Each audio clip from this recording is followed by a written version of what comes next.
I think this was what I was saying to Jackie and Josephine, that in some sense, we can have some clarity about what's going on in object number one, which is everything, which is what's going on for us.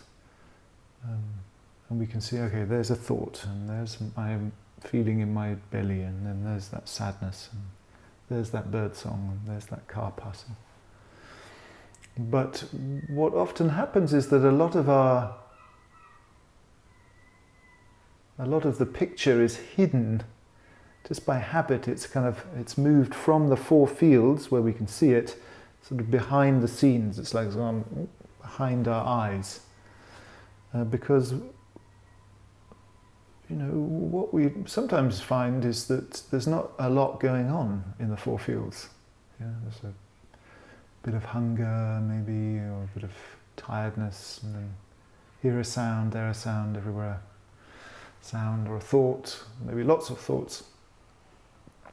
But nonetheless, there's a quite a heavy feeling. You might be feeling a bit depressed, or you might be feeling sad.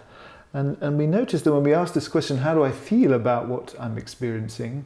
It's like, as you say, it's like, oh God, I really hate what I'm experiencing, or I'm really ignoring everything that I'm experiencing, or I'm really clinging to certain aspects of what I'm experiencing.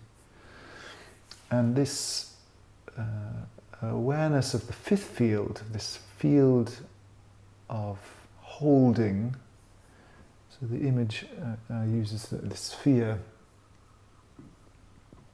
There's all these phenomena that, if you like, in front of our eyes, but then there's this kind of sphere of feeling or attitude that's sort of behind our eyes, that all of these things are taking place within. And very often this can be a bit disconcerting or disheartening, because it's like you realize that you don't really like, or you're not showing any love towards the phenomena of your existence. You're actually really grouchy or grudgy, or you don't like it, or you're ignoring it. This is the one that we often find, is that just great swathes of our existence are just not interested. They're not worthy of interest. And this can be humbling.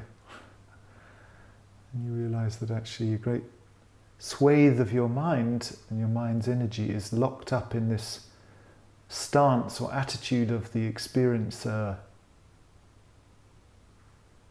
And that the problem is not what you're experiencing, but it's how you feel about what you're experiencing. This is the thing that's keeping you stuck in certain patterns.